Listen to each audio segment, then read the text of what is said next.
പടച്ചവനെ പേടിച്ച് ജീവിച്ചിരുന്ന ഒരു മനുഷ്യനാണ് സാബിത്ത് ബിൻ അസ്ലം റളിയല്ലാഹു തആല അൻഹു. പടച്ചവനെ സകറാത്തിന്റെ അവസ്ഥയിൽ കിടക്കുകയാണ്. മഹാനവറുകൾ ലോകത്തോട് വിട പറയുകയാണ്. സാബിത്ത് ബിൻ അസ്ലം റളിയല്ലാഹു തആല അൻഹു ലോകത്തോട് യാത്ര പറയുകയാണ്. നാട്ടുകാർ മുഴുവനും അറിയുകയാണ്. ലോകം അറിയുന്ന പണ്ഡിതനാണ്. നാട്ടുകാർ മുഴുവനും അറിയുകയാണ്. ജനങ്ങൾ മുഴുവനും വീട്ടിലേക്ക് കടന്നു വന്നു. സാബിത്ത് ബിൻ അസ്ലം റളിയല്ലാഹു തആല ന്റെ ജനാസ കാണാൻ എല്ലാവരും വീട്ടിലേക്ക് കടന്നു വന്നു. പടച്ചവനെ മുഖത്ത് കണ്ട പ്രകാശം കണ്ടപ്പോ മയ്യത്ത് കണ്ടവര് മുഴുവനും പറയുന്നു, എന്ത് പ്രകാശമാണ് തമ്പുരാന്, എന്തൊരു ചിരിയാണ് തമ്പുരാന്, എന്തൊരു മരണമാണ് തമ്പുരാന്. എല്ലാവരും പറയുന്നു, നല്ല മരണമാ, നല്ല മരണമാ, നല്ല മരണമാ. വന്നവർ മുഴുവനും പറയുന്നു നല്ല മരണമാണെന്ന്. എന്റെ പ്രിയപ്പെട്ടവരെ, എവിടെ നിന്നാണ് ജനം വന്നതെന്നറിയില്ല. സാബിത്ത് ബിൻ അസ്ലം റളിയല്ലാഹു തആല അൻഹുവിന്റെ മയ്യത്ത് നിസ്കരിക്കാൻ എവിടെ നിന്നാണ് ജനം വന്നതെന്നറിയില്ല. അവിടെ നിന്ന് മയ്യത്ത് നമസ്കാരം കഴിഞ്ഞു. ജനാസ എടുത്തു കൊണ്ടുപോയി പള്ളിപ്പറമ്പിൽ 6 അടി മണ്ണിനകത്ത് കൊണ്ടുപോയി കബറടക്കുകയാണ്. ആ ജനാസ കബറടക്കുകയാണ്. പടച്ചവരെ, ജനാസ കബറടക്കി കഴിഞ്ഞപ്പോ ജനങ്ങൾ മുഴുവനും പിരിഞ്ഞു പോവുകയാണ്.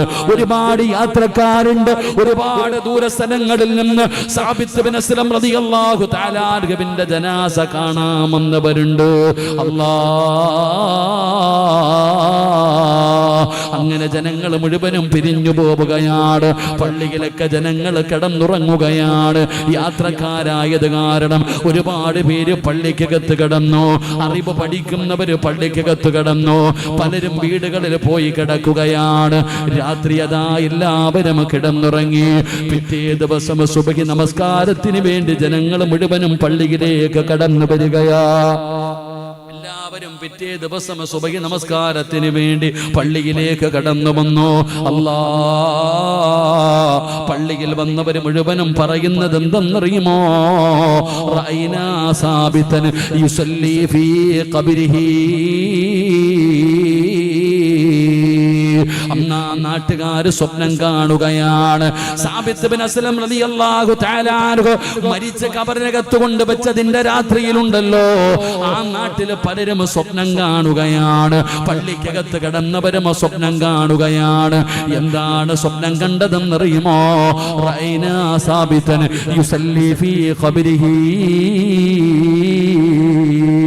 സാബിത്ത് ബിൻ അസ്ലം റളിയല്ലാഹു തആല അൻഹു പടച്ചവനെ ഖബറിനകത്തിരുന്ന് നിസ്കരിക്കുന്നതായി, ഖബറിനകത്തിരുന്ന് നിസ്കരിക്കുന്നതായി പലരും സ്വപ്നം കാണുകയാണ്.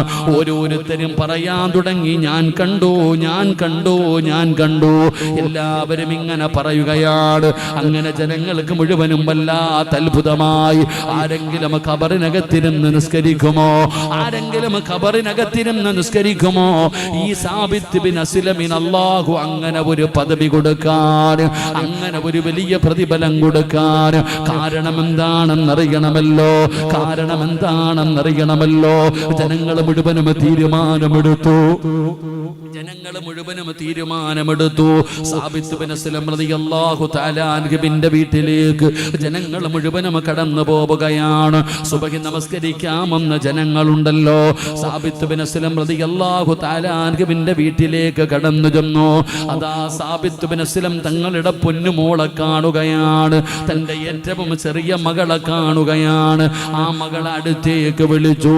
ആ മകളെ അടുത്തേക്ക് വിളിച്ചു. എന്നിട്ട് പറഞ്ഞു, മോളെ, നിന്റെ വാപ്പ മരിച്ചതിന്റെ സങ്കടത്തിലോ, നിന്റെ വാപ്പ മരിച്ചതിന്റെ വേദനയിലാ. ഞങ്ങൾക്കറിയാം നീ സങ്കടത്തിലാണെന്ന്, നീ വല്ലാത്ത വേദനയിലാണെന്ന്. പക്ഷേ മോളെ, ഇന്നലെ രാത്രി നിന്റെ വാപ്പയെ ഞങ്ങളെല്ലാവരും സ്വപ്നം കണ്ടു. നിന്റെ വാപ്പ ഇന്നലെ രാത്രി ഞങ്ങളെല്ലാവരും സ്വപ്നം കണ്ടു. എന്താണ് സ്വപ്നം കണ്ടതെന്നറിയുമോ? നിന്റെ വാപ്പ ഖബറിനകത്തിരുന്ന് നിസ്കരിക്കുന്നതായിട്ടാണ് ഞങ്ങൾ സ്വപ്നം കണ്ടത്. പൊന്നുമോളെ, നിന്റെ നിന്റെ വാപ്പയ്ക്ക് ഇങ്ങനെ ഒരു പ്രതിഫലം കിട്ടാൻ, നിന്റെ വാപ്പയ്ക്ക് ഇങ്ങനെ ഒരു പ്രതിഫലം കിട്ടാൻ. നിന്റെ വാപ്പ ചെയ്ത നന്മ എന്താണ്? നിന്റെ വാപ്പ ചെയ്ത നന്മ എന്താണ്? സാബിത്ത് ബിൻ അസ്ലം റളിയല്ലാഹു തആല അൻഹുവിന്റെ പൊന്നുമോളോട് നാട്ടുകാർ മുഴുവനും ചോദിച്ചപ്പോ അവിടെന്ന് പറഞ്ഞ മറുപടി എന്തെന്നറിയുമോ? ഓർമ്മ വെച്ച കാലം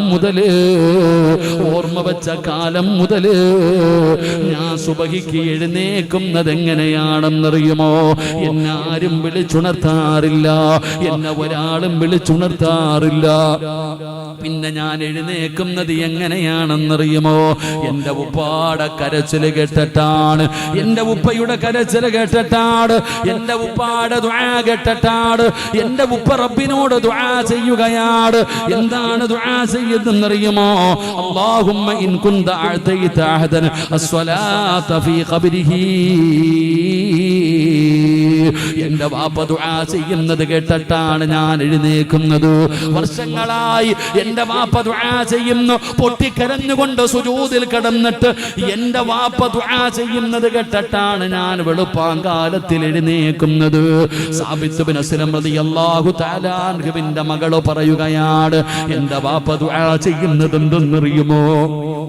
എന്റെ വാപ്പ ദുആ ചെയ്യുന്നത് എന്തെന്നറിയുമോ? അല്ലാഹുവേ, ഖബറിനകത്തിരുന്ന് നിസ്കരിക്കാൻ ആർക്കെങ്കിലും നീ ഭാഗ്യം കൊടുത്താൽ ആ ഭാഗ്യം എനിക്ക് തരണേ അല്ലാ. സാബിത്ത് ബിൻ അസ്ലം തങ്ങൾ റബ്ബിനോട് ദുആ ചെയ്ത ദുആയാണ്, ആർക്കെങ്കിലും ഖബറിനകത്തിരുന്ന് നിസ്കരിക്കാൻ നീ അനുവാദം കൊടുത്താൽ ആ അനുവാദം എനിക്ക് തരണേ തമ്പുരാന് എന്നെന്റെ വാപ്പ ദുആ ചെയ്യുന്നത് കേട്ടിട്ടാണ് ഞാൻ എല്ലാ ദിവസവും വെളുപ്പാങ്കാലത്ത് സുബഹിക്ക് എഴുന്നേക്കുന്നതെന്ന് മരിച്ചുപോയ വാപ്പയെ കുറിച്ച് ചോദിച്ചപ്പോ സാബിത്ത് ബിൻ അസ്ലം റളിയല്ലാഹു തആല അൻഹുവിന്റെ പൊന്നുമോള് പറഞ്ഞു കൊടുത്തെന്ന് ചരിത്രം പറയുമ്പോ ഈ വാളുകൾ കാമെന്നിരിക്കുന്ന മുസ്ലിമേ, നീ മരിച്ചു കഴിഞ്ഞാൽ നീ നല്ലവനായിരുന്നു എന്ന് പറയേണ്ട രണ്ടാമത്തെ ആളാരാ? നാട്ടുകാരല്ല, മഹല്ലുകാരല്ല, ഉസ്താദന്മാരല്ല. എന്റെ പ്രിയപ്പെട്ടവരെ, നിന്റെ രക്തത്തിൽ പറന്ന നിന്റെ മക്കളുണ്ടല്ലോ, നിന്റെ മക്കള് പറയണമല്ല, എന്റെ വാപ്പ ഒരു നല്ല മനുഷ്യനായിരുന്നു, പടച്ചവരെ 5 നേരം നിസ്കരിക്കുന്ന മനുഷ്യനായിരുന്നു, എന്റെ ഉമ്മ അല്ലാഹനെ പേടിച്ച് ജീവിച്ചിരുന്ന ഒരു പെണ്ണായിരുന്നു. റബ്ബേ, എന്റെ മാതാപിതാക്കൾക്ക് നീ സ്വർഗം കൊടുക്കണേ അല്ലാ എന്ന് നമ്മുടെ മക്കള് പറയണം അല്ലാഹുവിനോട്. നമ്മുടെ മക്കള് വേണം നമുക്ക് സ്വർഗം വാങ്ങിത്തരാൻ, നമ്മുടെ മക്കള് വേണം നമുക്ക് സ്വർഗം വാങ്ങിത്തരാൻ. അല്ലാഹുവേ, അതിനുള്ള ഭാഗ്യം തരണേ അല്ലാ. വയലുകൾ കാമെന്നിരിക്കുന്ന ഉപ്പമാരോട് ഉമ്മമാരോട് നെഞ്ചത്ത് കൈവച്ചിട്ട് പറയാൻ പറ്റുമോ? അല്ലാഹുവിന്റെ മുമ്പിൽ നിന്റെ പൊന്നാര മക്കള് നിനക്ക് വേണ്ടി സാക്ഷി പറഞ്ഞിട്ട് സ്വർഗം വാങ്ങിത്തരുമെന്ന്? ഇല്ല വാപ്പാ, ഒരിക്കലും നിന്റെ മക്കൾ അല്ലാഹുവിന്റെ മുമ്പിൽ നിനക്ക് അനുകൂലമായി സാക്ഷി പറയൂല. കാരണം പരലോകം അങ്ങനെയാ. നബി തങ്ങള് പറഞ്ഞല്ലോ, ചെമ്പിന്റെ തറയിൽ നിന്നിട്ട് കാല് പൊള്ളുമ്പോ മക്കൾ അല്ലാഹുവിനോട് പറയുകയാണ്, അല്ലാഹുവേ, ചെമ്പിന്റെ തറയിൽ നിന്നിട്ട് എന്റെ കാല് പൊള്ളുന്നു റബ്ബേ, എന്റെ ഉമ്മാനെ ഒന്നും മലത്തിക്കടത്തി തരുമോ അല്ലാ? എന്റെ ഉമ്മാനെ ഗർഭം ചുമന്നത് 10 മാസം ഗർഭം ചുമന്ന മാതാവ് ആ ഉമ്മയെ കാണിച്ചിട്ട് പൊന്നാര മകള് പറയുന്നു, കാല് പൊള്ളുന്നു അല്ലാ, എന്റെ ഉമ്മാനെ ഒന്നും മലത്തിക്കടത്തി താ അല്ലാ. നെഞ്ചത്ത് കയറി ഞാനൊന്ന് ചവിട്ടി നിൽക്കട്ടെ അല്ലാ എന്ന് മക്കള് പറയുന്ന ദിവസമാണ് മഹ്ശറ. വാപ്പാ, നിന്നെ കാണിച്ചിട്ട് മക്കള് റബ്ബിനോട് പറയുകയാ, എന്റെ വാപ്പാടെ നന്മയെടുത്ത് എനിക്കിതാ അല്ലാ, എന്റെ പാപം എന്റെ വാപ്പാടെ തലയിൽ കെട്ടിവെച്ചോ. വാപ്പാനെ നരകത്തിലെറിഞ്ഞോ, എന്നെ രക്ഷപ്പെടുത്തണേ അല്ലാ എന്ന് പറയുന്ന ദിവസമാണ് മഹ്ശറ. യൗമ യഫിറുൽ മർഉ മിൻ അഖീഹി വ ഉമ്മിഹി വ അബീഹി വ സ്വഹിബതിഹി വ ബനീഹി. പടച്ചവനെ, ഒരാൾ പോലും തിരിഞ്ഞു നോക്കാത്ത ദിവസമാണ് മഹ്ശറ. അതുകൊണ്ട് മക്കൾക്ക് മാതൃകയുള്ള വാപ്പയാകാൻ പറ്റിയിട്ടുണ്ടോ? മക്കൾക്ക് മാതൃകയാകുന്ന ഉമ്മയാകാൻ പറ്റിയിട്ടുണ്ടോ? ഒരിക്കലുമില്ല വാപ്പാ. നീയാണ് നിന്റെ മകനെ കള്ളം പറയാൻ പഠിപ്പിച്ചത്. നിന്റെ മക്കളെ ദുസ്വഭാവങ്ങൾ മുഴുവനും പഠിപ്പിച്ചത് നിങ്ങളാ. മക്കൾ അല്ലാഹുവിനോട് പറയും, പടച്ചവനെ എന്നെ പിഴപ്പിച്ചതെന്റെ വാപ്പയാ അല്ലാ, എന്റെ ഉമ്മയാ അല്ലാ. എന്നെ നരകത്തിലെറിയുന്നതിന് മുമ്പ് എന്റെ ഉപ്പാനെ വലിച്ചെറിയണേ പടച്ചവന്, എന്റെ ഉമ്മാനെ വലിച്ചെറിയണേ പടച്ചവന്. എന്റെ ഉമ്മയാണ് എന്നെ പിഴപ്പിച്ചത് അല്ലാ. ഞാൻ തെറ്റു ചെയ്തപ്പോ, അറിവില്ലാതെ ഞാനൊരു തെറ്റ് ചെയ്തപ്പോ തിരുത്തേണ്ടത് എന്റെ വാപ്പയായിരുന്നു റബ്ബേ, എന്റെ ഉമ്മയായിരുന്നു റബ്ബേ. ഇവര് തിരുത്തി തന്നില്ല അല്ലാ, തിരുത്തി തന്നില്ല അല്ലാ. അതുകൊണ്ട് നീ ആദ്യം ഇവരെ നരകത്തിലേക്ക് വലിച്ചെറിയടേ എന്ന് മക്കളെ പറയുന്ന ഒരു ദിവസം വരുമെന്ന് നബി തങ്ങളെ പഠിപ്പിക്കുമ്പോ വഅദ് കേൾക്കാൻ വന്നിരിക്കുന്ന താടിയുള്ള തഴമ്പുള്ള ഈ നാട്ടുകാരുടെ മുമ്പിൽ നെളിഞ്ഞ് നടക്കുന്ന വാപ്പമാരെ, അല്ലാഹുവിന്റെ പ്രവാചകം പറയുകയാണ്, നാളെ പടച്ച റബ്ബിന്റെ പരലോകത്തൊരു മനുഷ്യനെ ഖബറിനകത്ത് നിന്ന് എഴുന്നേറ്റ് വരികയാണ്.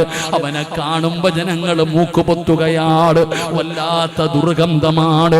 പുഴുത്തുനാറിയവനെ പോലെ നാണം കെടുത്തിയിട്ട് അല്ലാഹു പരലോകത്തേക്ക് കൊണ്ടുവരുന്ന ഒരു മനുഷ്യനുണ്ട്. അല്ലാഹു മുഖത്ത് നോക്കില്ല, അല്ലാഹു സംസാരിക്കില്ല, അല്ലാഹു കരുണയുടെ നോട്ടം നോക്കൂല. ഒരു പരിഗണനയും കൊടുക്കാത്ത വൃത്തികെട്ടവനാരെന്നറിയുമോ? തന്റെ മക്കള് തെറ്റ് ചെയ്യുന്നത് കണ്ടിട്ട് തിരുത്താത്ത വാപ്പയാ. തന്റെ മക്കള് തെറ്റ് ചെയ്യുന്നത് കണ്ടിട്ട് തിരുത്താത്ത വാപ്പാ. അല്ലാഹു നിന്നെ വെറുതെ വിടത്തില്ല എന്ന് നബി മുഹമ്മദ് മുസ്തഫ സല്ലല്ലാഹു അലൈഹി വസല്ലമ തങ്ങൾ പഠിപ്പിക്കുമ്പോ, വാപ്പാ നാട്ടുകാര് മുഴുവനും നീ മഹാനാണെന്ന് പറഞ്ഞിട്ട് കാര്യമില്ല. നിന്റെ രക്തത്തിൽ പിറന്ന നിന്റെ മകള് പറയട്ടെ, നിന്റെ മകൻ പറയട്ടെ, എന്റെ വാപ്പ ഒരു നല്ല മനുഷ്യനാണ്. ഇതുപോലെ ഒരു വാപ്പയുടെ മകനാകാൻ അല്ലാഹു എനിക്ക് ഭാഗ്യം തന്നല്ലോ. എന്റെ ഉമ്മച്ചി അല്ലാഹനെ പേടിച്ച് ജീവിക്കുന്ന ഉമ്മയാ. എന്റെ ഉമ്മാടെ വയറ്റിൽ എനിക്ക് ജനിക്കാ റബ്ബ് ഭാഗ്യം തന്നല്ലോ എന്ന് നിന്റെ മക്കള് പറയണം പെങ്ങള്. ഉമ്മയെ കുറിച്ച് പറയുമ്പോ മക്കളുടെ കണ്ണ് നിറയണം പെങ്ങള്. വാപ്പയെ കുറിച്ച് പറയുമ്പോ മക്കള് പറയണം, എന്റെ വാപ്പ മരിച്ചത് വെള്ളിയാഴ്ച രാവില. എന്ത് നല്ല മനുഷ്യനായിരുന്നു ഉസ്താദ്. ഒരു വഖത്ത് പോലും എന്റെ ഉപ്പ മുടക്കാറില്ല, എന്റെ ഉമ്മ മുടക്കാറില്ല. അവരുടെ ഏറ്റവും വലിയ റോൾ മോഡൽ അവരുടെ വാപ്പയായിരുന്നു. അവരുടെ ഏറ്റവും വലിയ റോൾ മോഡൽ ഉമ്മയായിരുന്നു. ഉമ്മയെ കണ്ടാ വളർന്നത്, വാപ്പയെ കണ്ടാ വളർന്നത്. 5 നേരം നിസ്കരിക്കുന്ന ഉമ്മ, 5 നേരം പള്ളിയിൽ പോകുന്ന വാപ്പ, ഖുർആൻ ഓതുന്ന ഉമ്മ, അല്ലാഹുവേ നന്മകൾ ചെയ്യുന്ന വാപ്പ, അല്ലാഹുവേ ശരീരം മറച്ചു പടച്ചവനെ പേടിച്ച് നടക്കുന്ന ഉമ്മ. ആ ഉമ്മയെ കണ്ട് വളരുന്ന മക്കളുണ്ടല്ലോ, പടച്ചവനെ ഒരിക്കലും തലതിരിഞ്ഞു പോകില്ല പെങ്ങള്. അതുകൊണ്ട് ഞാൻ നിങ്ങളോട് പറയുന്നു, നിങ്ങൾ മാതൃകയുള്ള മനുഷ്യനാകൂ, നിങ്ങൾ മാതൃകയുള്ള മനുഷ്യനാകൂ. ആദ്യം നന്നാകേണ്ടത് നീയാ വാപ്പാ. നീ ലോകം നന്നാക്കണ്ട, ആദ്യം നീയൊന്ന് നന്നാകൂ. നിന്നെ കണ്ടാണ് നിന്റെ ഭാര്യ നന്നാകുന്നത്. അവൾ നിന്റെ കൂടെ കിടക്കുന്നവളാണ്. നീ നല്ലവനാണെങ്കിൽ ചന്ദനം മണക്കുകയാണ്. നീ നല്ലവനാണെങ്കിൽ നിന്റെ കൂടെ കിടക്കുന്ന ഭാര്യ നല്ലവളാവുകയാണ്. അവള് നല്ലവളായ മക്കള് നല്ലവരാകും. മുസ്ലിമേ, നല്ല നല്ലവരുടെ മടിത്തട്ടിലാ നല്ല മക്കള് ജനിക്കുന്നത്. നല്ലവരുടെ മടിത്തട്ടിലാണ് നല്ല മക്കള് ജനിക്കുന്നത്. അല്ലാതെ അള്ളാനെ മറന്ന് നടക്കുന്ന ഒരു പെണ്ണും പടച്ചവന് മക്കളെ വളർത്തിയാ നല്ലവരാകണമെന്നില്ല.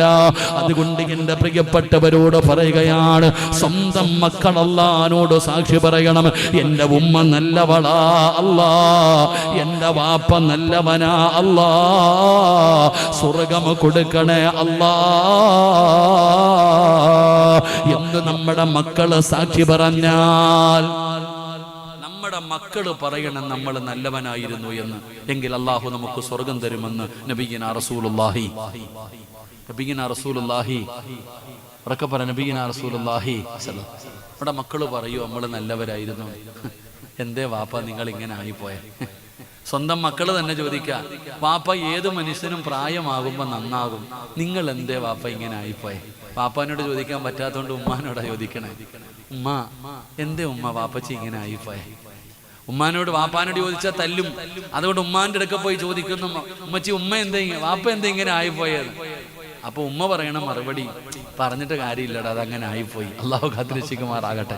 നേരെ വാപ്പാന്റെ അടുത്ത് പോയിട്ട് ചോദിക്കുന്നു, വാപ്പച്ചി ഇതിനെ എവിടുന്ന് കിട്ടി വാപ്പ? ഉമ്മാന്റെ അടുത്ത് പോയി ചോദിച്ചാൽ ചട്ടുവത്തിന് തല്ലും. അതുകൊണ്ട് ഉമ്മാനെ കുറിച്ച് ചോദിക്കുന്ന വാപ്പാന്റെ അടുത്ത് പോയിട്ട് ചോദിക്കും, വാപ്പച്ചി ഇതിന് വേറെ ഒന്നും കിട്ടിയില്ല, ഇതിന് എവിടുന്ന് കിട്ടി ഇങ്ങനെ ഒരു സാധനത്തിന്? എന്തേ വാപ്പ ഇങ്ങനെ ആയിപ്പോയ?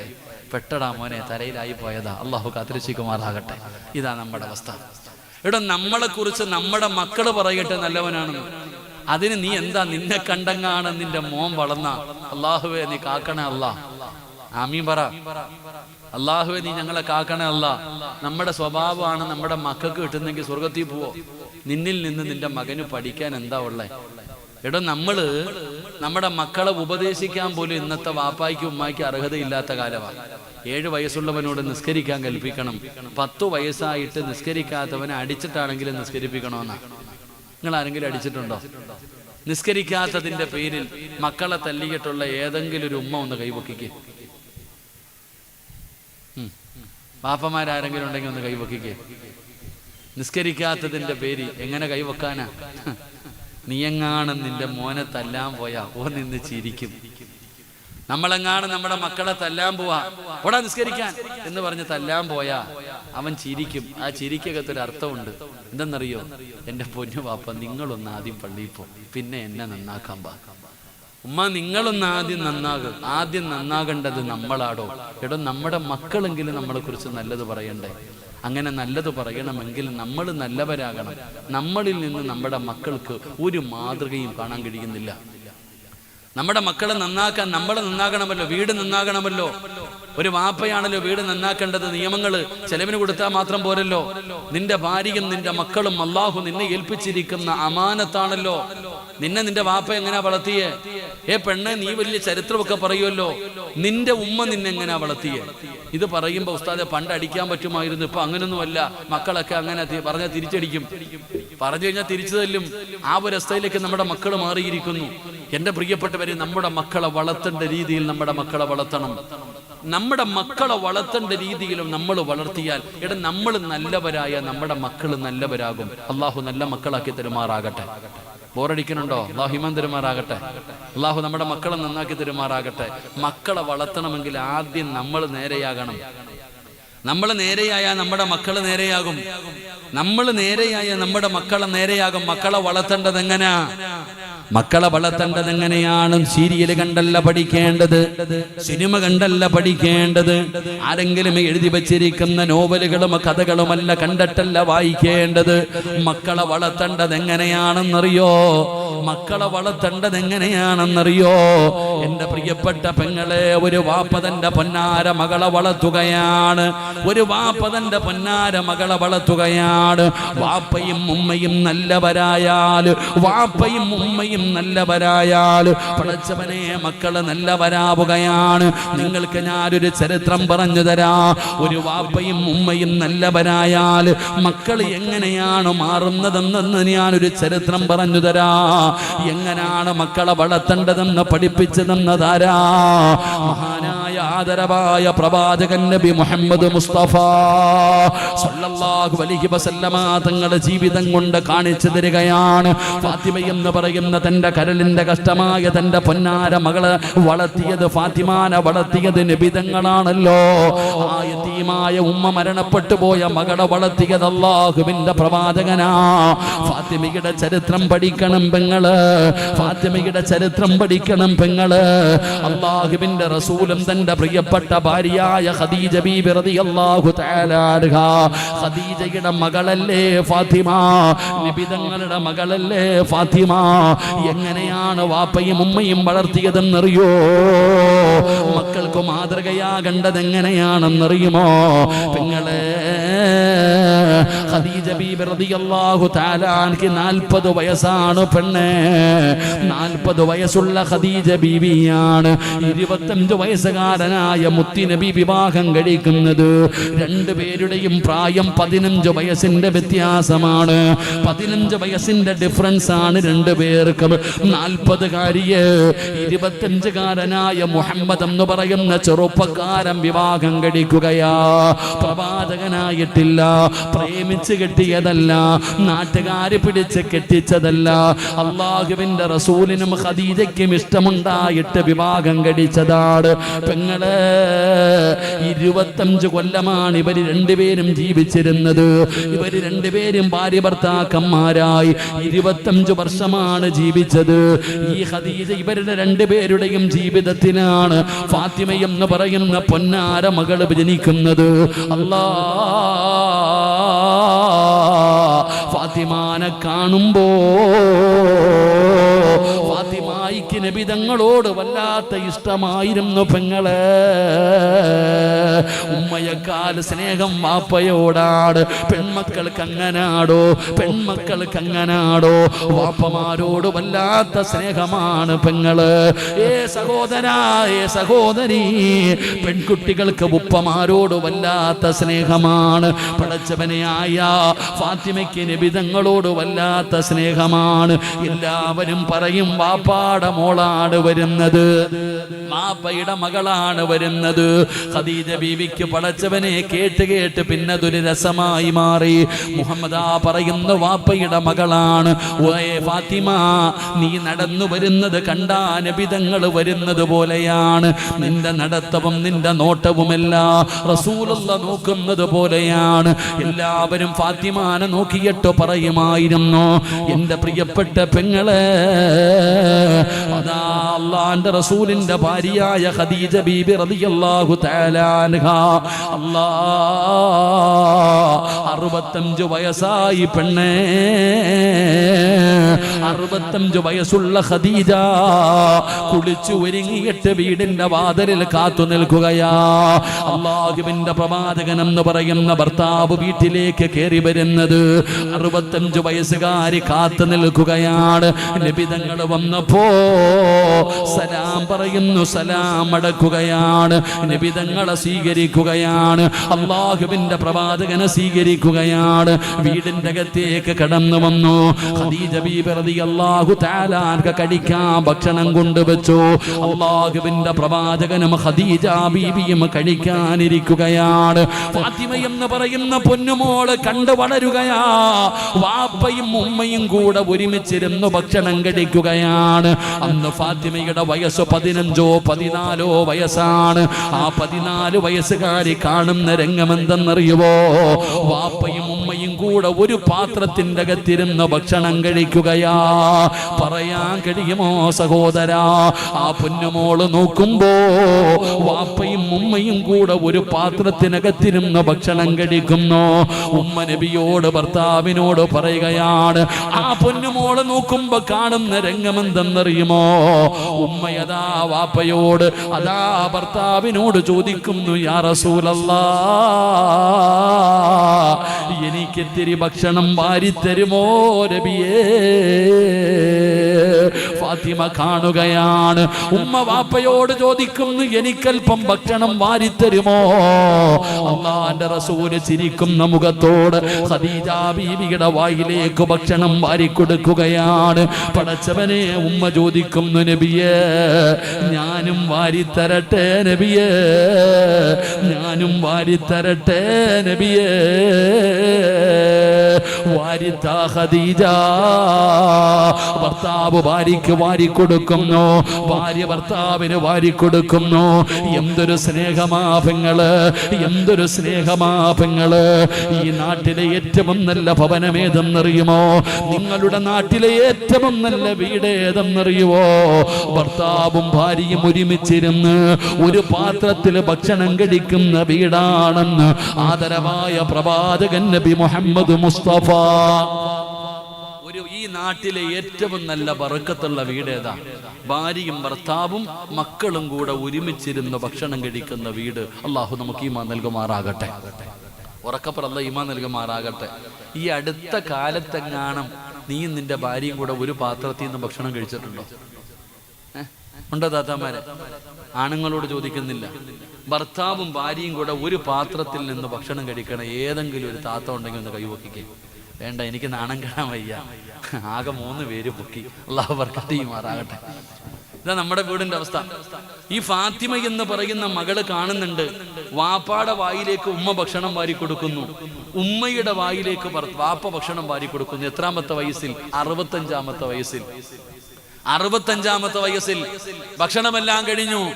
അല്ലാഹുവിന്റെ പ്രവാചകന്റെ അല്ലാഹുവിന്റെ റസൂൽ ഇങ്ങനെ ഇരിക്കുമ്പോ ഖദീജ ബീവി റളിയല്ലാഹു തആല അൻഹ ചോദിക്കുന്നു, യാ റസൂലല്ലാഹ്,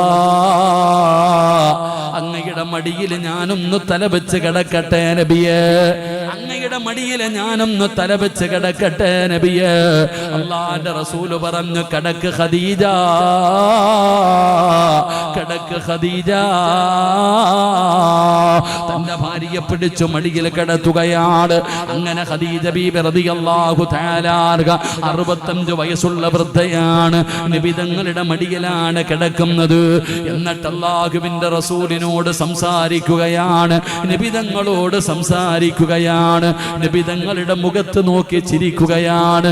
അവിടത്ത് ചോദിച്ചു, ഖദീജ, എന്തിനാ ഖദീജ എന്നെ വല്ലാതെ നോക്കുന്നത്? എന്തിനാണ് ഖദീജ? എന്തൊരു ഗ്ലാമറാണ് നബിയേ, എന്തൊരു സൗന്ദര്യമാണ് നബിയേ. 65 വയസ്സുകാരി തന്റെ ഭർത്താവിനോട് പറയുന്നു, നിങ്ങൾക്ക് വല്ലാത്ത ഗ്ലാമറാ ഏ ഖദീജ. 25 കൊല്ലം കൊണ്ട് കാണുന്നതല്ലേ ഖദീജ, നീയും പുറകോട്ടല്ലോ ഖദീജ. അങ്ങനെ രണ്ടുപേരും സംസാരിച്ചു കൊണ്ടിരുന്നപ്പോ ഖദീജ ബീബി റളിയല്ലാഹു തആല അൻഹ നബി തങ്ങളെന്ന് പറയുന്ന ഭർത്താവിനോട് പറയുകയാണ്, നബിയേ, 25 കൊല്ലമായി ഞാൻ നിങ്ങളുടെ കൂടെ കൂടിയിട്ട്, നമ്മൾ രണ്ടുപേരും കൂടെ വിവാഹം കഴിച്ചിട്ട് കുടുംബജീവിതം നടത്താൻ തുടങ്ങിയിട്ട് 25 കൊല്ലമായി നബിയേ. എന്റെ ഭാഗത്ത് നിന്ന് എന്തെങ്കിലും ഒരു പോരായ്മ വന്നിട്ടുണ്ടെങ്കിൽ എനിക്ക് പൊരുത്തം തരണേ യാ റസൂലല്ലാഹ്. നബി തങ്ങൾ ചോദിക്കുന്നു, ഖദീജ, എന്തേ ഖദീജ പൊരുത്തം ചോദിക്കുന്നത് എന്തിനാണ് ഖദീജ? യാ റസൂലല്ലാഹ്, എന്റെ മരണം അടുത്തിരിക്കുന്നു നബിയേ, എന്റെ മരണം അടുത്തിരിക്കുന്നു നബിയേ. നിങ്ങളെ പൊരുത്തം ചോദിച്ച ഖദീജ ആരാണെന്നറിയോ? അല്ലാഹുവിന്റെ റസൂലിനെക്കാൾ 15 വയസ്സ് കൂടുതലാണ് ഖദീജയ്ക്ക്. ആ ഖദീജയുടെ പ്രതിഫലം എന്തെന്നറിയോ? അല്ലാഹു സ്വർഗത്തിലൊരു മുത്തുകൊണ്ട് പണിത ഒരു കൊട്ടാരം പണിത് വെച്ചിട്ടുണ്ട്. ആ കൊട്ടാരം ഖദീജയ്ക്കുള്ളതാണ്, ആ കൊട്ടാരം ഖദീജയ്ക്കുള്ളതാണ്. എന്തിനാണ് ആ കൊട്ടാരം അല്ലാഹു കൊടുക്കുന്നതെന്നറിയോ? 25 കൊല്ലം അല്ലാഹുവിന്റെ റസൂലിന്റെ കൂടെ ജീവിച്ചിട്ട് ഒരിക്കൽ പോലും ശബ്ദമുയർത്തി സംസാരിച്ചിട്ടില്ല. ഒരിക്കൽ പോലും സംസാരിച്ചിട്ടില്ല. നബി തങ്ങളുടെ മുമ്പിൽ ഖദീജയുടെ ശബ്ദമുയർന്നിട്ടില്ല. നബിയെക്കാളും മൂത്തതാണ്, നബിയെക്കാളും 15 വയസ്സ് കൂടുതലാണ്. അല്ലാഹുവേ, ഖദീജ എന്നിട്ട് പോലും നബി തങ്ങൾക്ക് നുബുവത്ത് കിട്ടുന്നത് 40-ാമത്തെ വയസ്സിലാണ്. നബിയാകാത്ത സമയത്ത് പോലും ഖദീജയുടെ ശബ്ദമുയർത്തിയിട്ടില്ല. ആ ഖദീജയാണ് നബി തങ്ങളുടെ കൈപിടിച്ച് പൊരുത്തം ചോദിക്കുന്നത്. അല്ലാഹുവിന്റെ റസൂൽ പറഞ്ഞു, പരാതിയില്ല ഖദീജ, പൊരുത്തം ചോദിക്കല്ലേ ഖദീജ, യാത്ര പറയല്ലേ ഖദീജ, നീ പോവുകയാണോ ഖദീജ? പിരിയുമ്പോ നബി തങ്ങൾ കയ്യുകയാ. തന്റെ ഭർത്താവിനോട് ഞാൻ മരിക്കാൻ പോകുകയാണെന്ന് ഭാര്യ പറയുമ്പോ റസൂലുള്ള കരഞ്ഞു. പെങ്ങള് നബി തങ്ങൾ അവിടെ നിന്ന് കരയുകയാണ്. എനിക്ക് പൊരുത്തമാ ഖദീജ, എനിക്ക് നിന്നോട് പൊരുത്തമാ ഖദീജ. ഖദീജ ബീബി റളിയല്ലാഹു തആല അൻഹ ചാടി എഴുന്നേക്കുകയാണ്. തന്റെ ഭർത്താവിനെ കെട്ടിപ്പിടിച്ച് ചുടുചുംബനം കൊടുക്കുകയാണ്. ഫാത്തിമ എന്ന് പറയുന്ന പൊന്നുമോള് കാണുന്നു തന്റെ ഉമ്മയുടെ മരണം എങ്ങനെയാണെന്ന്, തന്റെ ഉമ്മ എങ്ങനെയാണ് മരിക്കുന്നതെന്ന്. ആ 10-15 വയസ്സുള്ള മകള് കാണുകയാണ്. ഉമ്മ മരിക്കുന്നത് എങ്ങനെയെന്നറിയോ? വാപ്പാനെ കെട്ടിപ്പിടിച്ച് ചുംബനം കൊടുത്തിട്ട് തന്റെ ഭർത്താവിന്റെ മടിയിൽ തല വെച്ച് കിടന്ന് ഭർത്താവിനോട് പൊരുത്തം ചോദിച്ച് അവസാനം ഭർത്താവിനെ കെട്ടിപ്പിടിച്ചിട്ട് ഖദീജ എന്ന ഭാര്യ പറയുന്നു, നബിയേ, എന്റെ മയ്യത്ത് നിങ്ങൾ വേണം കുളിപ്പിക്കാൻ, എന്റെ മയ്യത്ത് നിങ്ങൾ വേണം കുളിപ്പിക്കാൻ. എനിക്കിഷ്ടമല്ല നബിയേ, ഒരാളും എന്റെ ശരീരം കാണുന്നത് എനിക്കിഷ്ടമല്ല, പെണ്ണുങ്ങൾ പോലും കാണുന്നത് എനിക്കിഷ്ടമല്ല. എന്റെ ശരീരം കണ്ട മനുഷ്യൻ നിങ്ങളാണ് എന്റെ ശരീരം കണ്ടത്, നിങ്ങളാണ് എന്റെ ശരീരത്തിൽ തൊട്ടത്. ഇനി വേറെ ഒരാള് കാണുന്നത് എനിക്കിഷ്ടമല്ല നബിയെ, അതുകൊണ്ട് നിങ്ങൾ വേണം എന്നെ കുളിപ്പിക്കാൻ. നബി തങ്ങൾ മിണ്ടാതെ ഇരിക്കുകയാണ്. 65 വയസ്സുകാരി കരയുകയാണ്. റസൂലുള്ളാഹിനെ കെട്ടിപ്പിടിച്ച് ചുംബനം കൊടുത്തിട്ട് ഖദീജ പറയുന്നു, സമ്മതിക്കു നബിയേ, സമ്മതിക്കു നബിയേ. സംസാരിക്കാൻ നബി തങ്ങളോട് പറയുകയാ സമ്മതിക്കാൻ. അവസാനം നബി തങ്ങൾ സമ്മതിക്കുകയാണ്. ഞാൻ കുളിപ്പിക്കാം ഖദീജ, ഞാൻ കുളിപ്പിക്കാം ഖദീജ. ഉമ്മാടെ രണ്ടാമത്തെ ആഗ്രഹം എന്തെന്നറിയോ? വാപ്പയോട് പറയുന്നു, നബിയേ, എന്റെ ജനാസ പൊതിയുമ്പോ നിങ്ങൾ എപ്പോഴും പുതയ്ക്കുന്ന ഈ പുതപ്പുണ്ടല്ലോ, അതെന്റെ കഫം തുണിക്കകത്ത് വെക്കണം നബിയേ, അത് വേണം നബിയേ, അതെനിക്ക് വേണം നബിയേ. കാരണം ഖിയാമത്ത് നാൾ വരെ ഈ ഖദീജ ഖബറിനകത്ത് ഒറ്റയ്ക്ക് കിടക്കണ്ട ബളാ നബിയേ, എനിക്ക് പേടിയാ നബിയേ, നിങ്ങളില്ലാതെ എനിക്ക് ഉറക്കം വരില്ല നബിയേ, നിങ്ങളുടെ സുഗന്ധം എനിക്ക് വേണം, നിങ്ങളുടെ സുഗന്ധം എനിക്ക് വേണം, എന്റെ കഫം തുണിക്കകത്ത് നിങ്ങളുടെ പുതപ്പ് വെക്കണം നബിയെ. നബി തങ്ങൾ സമ്മതിക്കുകയാണ്. ഖദീജ എന്ന് പറയുന്ന ഉമ്മ നബി തങ്ങളോട് പറയുന്ന മൂന്നാമത്തെ ആഗ്രഹം എന്തെന്നറിയുമോ? എന്റെ ഖബറിൽ ഇറങ്ങണം നബിയെ, എന്റെ ഖബറിൽ ഇറങ്ങണം നബിയെ, നിങ്ങൾ വേണം എന്റെ മയ്യത്തിറക്കി വെക്കാൻ, നിങ്ങൾ വേണം എന്റെ മയ്യത്തിറക്കി വെക്കാൻ. എന്റെ ജനാസയ്ക്ക് പിടിമണ്ണ് വാരി വെക്കേണ്ടത് യാ റസൂലല്ലാഹ് നിങ്ങളായിരിക്കണം നബിയേ. നബി തങ്ങൾ അതും സമ്മതിക്കുകയാണ്. അതാ ഖദീജ ലോകത്തോട് വിട പറയുകയാണ്, ഖദീജ ലോകത്തോട് വിട പറയുകയാണ്. ജനാസ കുളിപ്പിച്ചത് നബി തങ്ങളാണ്. കഫൻ തുണി പൊതിയുമ്പോ ചുംബിച്ചിട്ടാണ് ഷാളി നബി തങ്ങൾ വെച്ചത്. ഖദീജയുടെ ഖബറിനകത്തിറങ്ങിയിട്ട് ജനാസ നബി തങ്ങളാണ് ഇറക്കി വെച്ചത്. പെങ്ങളെ, ഫാത്തിമയുടെ ഉമ്മയുടെ മരണം അങ്ങനെയായിരുന്നു, ഫാത്തിമയുടെ ഉമ്മയുടെ മരണം അങ്ങനെയായിരുന്നു. ആ ഫാത്തിമയുടെ വാപ്പയുടെ മരണം എങ്ങനെയായിരുന്നെന്നറിയുമോ? 63-ാമത്തെ വയസ്സിൽ അല്ലാഹുവിന്റെ പ്രവാചകനദാ സക്കറാത്തിന്റെ അവസ്ഥയിൽ കിടക്കുകയാണ്. നബി തങ്ങൾ വരിക്കാൻ വേണ്ടി ആ വഫാത്തിന്റെ വേളയിൽ കിടക്കുമ്പോ അല്ലാഹുവിന്റെ റസൂൽ ആയിഷ എന്ന പ്രിയപ്പെട്ട ഭാര്യയുടെ മടിയിൽ ഇങ്ങനെ തലവെച്ച് കിടക്കുകയാ. ആയിഷ എന്ന് പറയുന്ന പ്രിയപ്പെട്ട ഭാര്യയുടെ മടിയിലാണ് നബി തങ്ങൾ തലവെച്ചിരിക്കുന്നത്. ഫാത്തിമ നബി തങ്ങളുടെ ചാരത്തുണ്ട്. അല്ലാഹുവിന്റെ പ്രവാചകൻ അവസാനം ആയിഷ എന്ന പ്രിയപ്പെട്ട ഭാര്യയുടെ നെഞ്ചിലേക്ക് തലവെക്കുകയാ. ആയിഷ ബീബി നബി തങ്ങളെ നെഞ്ചിലേക്ക് ചേർത്ത് വെച്ചു. അല്ലാഹുവേ, വാപ്പ എങ്ങനാണ് മരിക്കുന്നതെന്നറിയുമോ? ഭാര്യതാ വായിക്കകത്ത് മിസ്വാക്ക് വെക്കുകയാണ്. ആയിഷ ബീവി വായിക്കകത്ത് മിസ്വാക്ക് വെച്ച് അവിടുന്ന് ചവച്ചിട്ട് ആ മിസ്വാക്ക് നബി തങ്ങളുടെ വായിലേക്ക് വെച്ചിട്ട് പല്ല് തേച്ചു കൊടുക്കുകയാ. നബി തങ്ങൾ അത് കുടിച്ചിറക്കിയടോ. താരിക തന്റെ ഭാര്യയുടെ ഉമ്മനീര് കുടിച്ചിറക്കി. അല്ലാഹുവിന്റെ പ്രവാചകനതാ ആയിഷ ബീവിയുടെ നെഞ്ചത്ത് കിടന്നിട്ടാണ് ലോകത്തോട് വിട പറഞ്ഞത്. ഈ നബി തങ്ങളുടെയും ഈ ഖദീജയുടെയും മകളാണ് മഹദിയായ ഫാത്തിമ. ആ ഫാത്തിമ ബീവി മരിച്ചത് എങ്ങനെയാണെന്നറിയുമോ പെങ്ങള്? ഖദീജ എന്ന ഉമ്മ, നബി തങ്ങൾ എന്ന് പറയുന്ന വാപ്പ, ഈ രണ്ട് മരണവും കണ്ണുകൊണ്ട് കണ്ടവളാ ഫാത്തിമ. ഈ രണ്ട് മരണവും കണ്ണുകൊണ്ട് കണ്ടവളാ ഫാത്തിമ. 29-ാമത്തെ വയസ്സിലാണ് ഫാത്തിമ മരിക്കുന്നത്. 50 കൊല്ലമൊന്നും ജീവിച്ചില്ല പെങ്ങളെ. 29 വയസ്സുകാരി കുളിച്ചുരുങ്ങിയിട്ട് വീടിന്റെ വാതിലിൽ നിൽക്കുകയാണ്. ഉമ്മയായ 65 വയസ്സുകാരി നിന്നതുപോലെ ഫാത്തിമ 29-ാമത്തെ വയസ്സിൽ കുളിച്ചുരുങ്ങിയിട്ട് വീടിന്റെ വാതിലിൽ നിൽക്കുകയാ.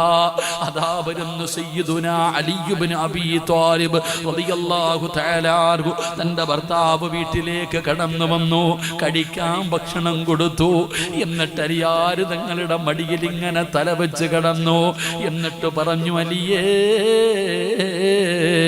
എനിക്ക് പൊരുത്തം തരുമോ അലിയേ? എനിക്ക് പൊരുത്തം തരുമോ അലിയേ? എന്റെ മരണം അടുത്തിരിക്കുന്നു അലിയേ. അലിയാര് തങ്ങളോട് യാത്ര പറയുകയാണ്. ഉമ്മ വാപ്പയോട് പറഞ്ഞത് 3 വസിയത്താണ്. മകള് ഭർത്താവിനോട് പറഞ്ഞതും 3 വസിയത്താ. ഉമ്മ ഭർത്താവിനോട്, ഉമ്മ വാപ്പയോട് പറഞ്ഞത് 3 വസിയത്താണ്. അതുപോലെ ഫാത്തിമ എന്ന് പറയുന്ന മകള് തന്റെ ഭർത്താവിനോട് 3 വസിയത്ത് ചെയ്തു. 1-ാമത്തെ വസിയത്ത് എന്തെന്നറിയുമോ? അലിയേ,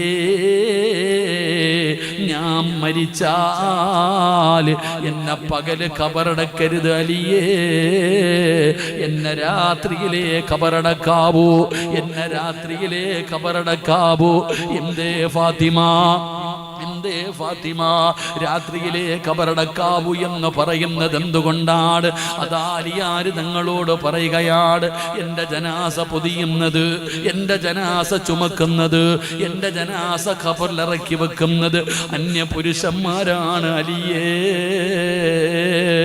വെള്ള തുണിയിൽ പൊതിഞ്ഞിട്ട് എന്റെ ജനാസ കൊണ്ടുപോകുമ്പോ അവരെന്റെ ശരീരത്തിന്റെ വടിവ് കാണുമല്ലോ, അവരെന്റെ ശരീരത്തിന്റെ വടിവ് കാണുമല്ലോ. ഉമ്മ വാപ്പയോട് പറഞ്ഞത്, നിങ്ങൾ കണ്ട ശരീരം ഒരു പെണ്ണുപോലും കാണുന്നത് എനിക്കിഷ്ടമല്ല. ആ ഉമ്മാടെ മകള് പറയുകയാണ്, പകലാണ് എന്റെ ജനാസ കൊണ്ടുപോകുന്നതെങ്കിൽ നാട്ടുകാരന്റെ ശരീരത്തിന്റെ വടിവ് കാണുമല്ലോ, അതുകൊണ്ട് എന്നെ പകല് കബറടക്കരുത് അലിയേ. രാത്രിയിലാണ് കബറടക്കേണ്ടത്. പെങ്ങളെ, നല്ല ഉമ്മയായ, നല്ല വാപ്പയായ നമ്മുടെ മക്കള് നമ്മളെ കണ്ട് വളരുമടോ. നമ്മുടെ മക്കള് നമ്മളെ കണ്ടാണ് വളരുന്നത്. അവരുടെ ഗുരുനാഥൻ നമ്മളാണ്. ആദ്യത്തെ ഉസ്താദ് വാപ്പാ നീയാണ്. നിന്നെ കണ്ടാണ് നിന്റെ മക്കള് വളരുന്നത്. അതുകൊണ്ട് പെങ്ങന്മാരെ, മക്കളെ നല്ലതുപോലെ വളർത്തണേ, മക്കളെ നല്ലതുപോലെ വളർത്തണേ, അവരെ മര്യാദ പഠിപ്പിക്കണേ, അവർക്ക് അല്ലാഹുവിനെ കുറിച്ച് പറഞ്ഞു കൊടുക്കണേ, അവരെ നിസ്കരിക്കാൻ പഠിപ്പിക്കണേ, അവരെ ഖുർആൻ ഓതാൻ പഠിപ്പിക്കണേ, അവരെ ദീനുമായിട്ട് അടുപ്പിക്കണേ. അല്ലെങ്കിൽ പെങ്ങളെ, അല്ലാഹുവിന്റെ പരലോകത്ത് നിന്റെ മക്കൾ അല്ലാഹുവേ നിന്നെ പിടിച്ചു നിർത്തും പെങ്ങളെ. അല്ലാഹുവോട് പറയും, എന്നെ നരകത്തിലേക്ക് വലിച്ചെറിയുന്നതിന് മുമ്പ് എന്റെ വാപ്പാനെ വലിച്ചെറിയണേ അല്ലാ, എന്റെ ഉമ്മാനെ വലിച്ചെറിയണേ അല്ലാ എന്ന് മക്കള് നാളെ പറയുമെന്ന് നബി തങ്ങൾ പഠിപ്പിക്കുമ്പോ, എന്റെ പ്രിയപ്പെട്ടവര്, അല്ലാഹുവിന്റെ പ്രവാചകൻ സ്വല്ലല്ലാഹു അലൈഹി വസല്ലമ തങ്ങൾ പറയുകയാ, മന്നസിനാ അലൈഹി അർബഅത്തു ഖൈറാ വജബതു ലഹുൽ ജന്നാ. 4 പേര് നല്ലത് പറഞ്ഞാൽ അവർക്ക് സ്വർഗമുണ്ടെന്ന് മുത്തുനബി പഠിപ്പിക്കുമ്പോ, ആ 4 പേരിൽ രണ്ടാമത്തെ ആളാരാ? സ്വന്തം മക്കളാണെന്ന് നബിയുനാ റസൂലുള്ളാഹി സല്ലല്ലാഹു അലൈഹി വസല്ലം. നമ്മുടെ മക്കൾ പറയണം, അല്ലാഹുവേ എൻ്റെ ഉമ്മ നല്ലവള, എൻ്റെ വാപ്പ നല്ലവള, സ്വർഗം കൊടുക്കണേ എന്ന് നമ്മുടെ മക്കൾ അല്ലാഹുവിൻ്റെ മുമ്പിൽ സാക്ഷി പറഞ്ഞാൽ നമുക്ക് സ്വർഗമുണ്ടെന്ന് നബിയുനാ റസൂലുള്ളാഹി സല്ലല്ലാഹു. നമ്മളെ സ്വർഗത്തിൽ കൊണ്ടുപോകുന്ന മക്കളുടെ കൂട്ടത്തിൽ അല്ലാഹു നമ്മളെ മക്കളെ പെടുത്തുമാറാകട്ടെ. അതുകൊണ്ട് എൻ്റെ പ്രിയപ്പെട്ട സഹോദരങ്ങളെ, നമ്മൾ നന്മ ചെയ്യുന്നവരാകണം. നമ്മുടെ ഉമ്മയെക്കുറിച്ച് എന്ത് ചോദിക്കേ? നമ്മുടെ ഉമ്മ ഈ ഇരിക്കണ എല്ലാവർക്കും, ഈ പ്രായമുള്ളവർ, ഇപ്പോഴത്തെ കുട്ടികളല്ല, ഈ പ്രായമുള്ളവർക്ക് ഉമ്മാടെ പേര് പറഞ്ഞാൽ തന്നെ കരച്ചിൽ വരും. ഉമ്മാന്ന് പറഞ്ഞാൽ തന്നെ നമുക്ക് സങ്കടം വരും. വാപ്പാന്ന് പറഞ്ഞാൽ നമുക്ക് വലിയ സ്നേഹമാണ്. എന്തുകൊണ്ട്? ഉമ്മാടെ ജീവിതം അങ്ങനെയായിരുന്നടോ. ഓരോ മക്കളും പറയും, ഉസ്താദ് എൻ്റെ ഉമ്മച്ചി എന്തൊരു മരണമായിരുന്നു ഉസ്താദ്. ഇന്നത്തെ കുട്ടികളുടെ കാര്യമല്ല, ഇവിടെ പ്രായമുള്ളവരൊക്കെ പറയും, ഉമ്മാന്ന് പറയുമ്പോൾ തന്നെ സങ്കടമാണ്. ഉമ്മ വാപ്പ എന്നൊക്കെ പറയുമ്പോൾ തന്നെ നമുക്ക് സങ്കടം വരും ഇവിടെ. കാരണം അവരുടെ ജീവിതം അങ്ങനെയായിരുന്നു. എന്തൊരു തവാള്, എന്തൊരു ഭയം, അല്ലാഹുവിനെ പേടിച്ച് ദിക്റും ദുആയും നിസ്കാരവും. അൽഹംദുലില്ലാഹ്, അവരുടെയൊക്കെ ദുആ കൊണ്ടാണ് നമ്മളൊക്കെ ഈ നിലയിലായത്. മരിച്ചുപോയവരുടെ ഖബറിടം അല്ലാഹു വിശാലമാക്കി കൊടുക്കുമാറാകട്ടെ. ജീവിച്ചിരിക്കുന്ന നമ്മുടെ മാതാപിതാക്കൾക്ക് അല്ലാഹു ആഫിയത്തുള്ള ദീർഘായുസ്സോടെ അനുഗ്രഹിക്കുമാറാകട്ടെ. അതുകൊണ്ട് എൻ്റെ പ്രിയപ്പെട്ട സഹോദരങ്ങളെ, നമ്മുടെ നല്ലവരാവ്. നാട്ടുകാരെ കൊണ്ട് നല്ലത് പറയിപ്പിക്കുന്നതിന് മുമ്പ് സ്വന്തം മക്കൾ പറയട്ടെ നമ്മൾ നല്ലവരാണെന്ന്. അതിനുവേണ്ടി പരിശ്രമിക്കുക. അല്ലാഹു നമുക്ക് ഭാഗ്യം നൽകി അനുഗ്രഹിക്കുമാറാകട്ടെ.